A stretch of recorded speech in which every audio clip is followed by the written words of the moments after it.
يعني دلوقتي لايف قرآن. أنا عارفك أصلا يا شيخ. أنت لايف قرآن؟ هات سمعنا، يلا قول يا رب. طيب يلا. أعوذ بالله من الشيطان الرجيم. بسم الله. ألم تر إلى ربك كيف مد الظل ولو شاء لجعله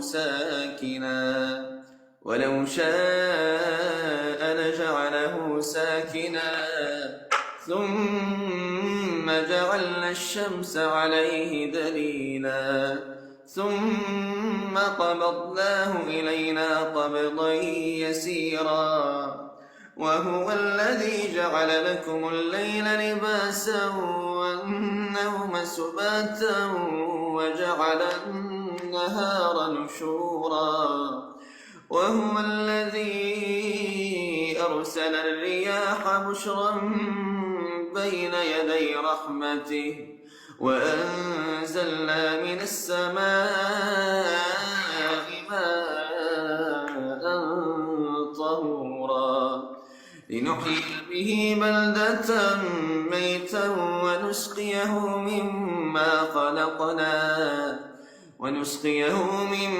خلقنا أنعاما وأناسيا كثيرا ولقد صرفناه بينهم ليذكروا فأبى أكثر الناس إلا كفورا.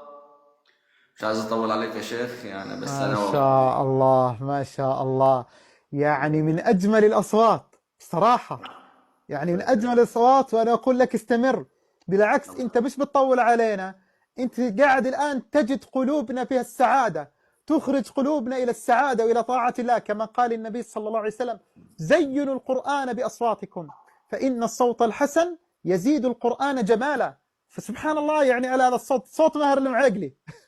احنا حابين نسمع سورة الفاتحة بهذا الصوت.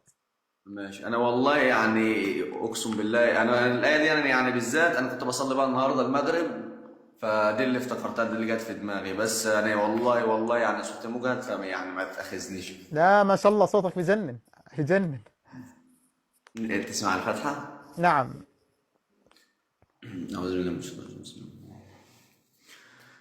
الحمد لله رب العالمين الرحمن الرحيم مالك يوم الدين إياك نعبد وإياك نستعين اهدنا الصراط المستقيم صراط الذين أنعمت عليهم اهدنا الصراط المستقيم صراط الذين أنعمت عليهم غير المغضوب عليهم ولا الضالين.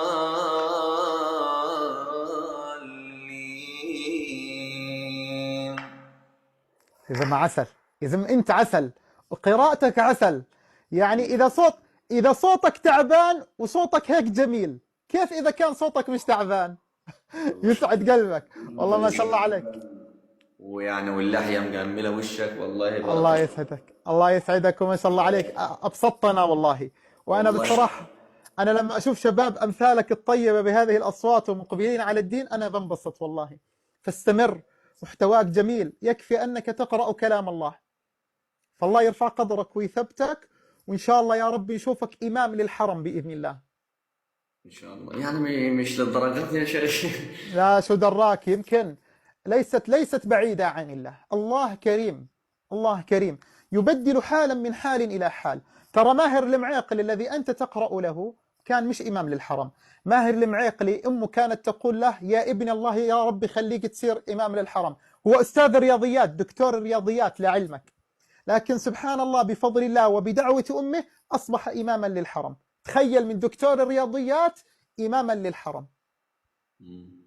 فالدعوة إن شاء الله تستجاب، إن شاء الله تكون إمام للحرم يا رب. الله بعيننا يا شيخ، وإن شاء الله تكون أبواب السماء مفتوحة تستجاب منك. يا رب يا رب، أسأل الله ذلك. رب يرفع قدرك وتشرفنا فيك، أحلى إضافة لك، أي شيء بدك إياه أبشر الله. شرف لي وأنا ضيفتك يا شيخ، وإن شاء الله يعني في أي وقت أنا أتشرف والله، أتشرف.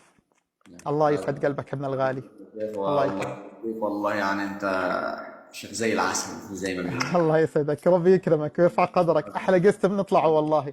بارك الله فيك حبيبي. الله يسعدك، هلا بالحبيب الغالي، شكرا لك.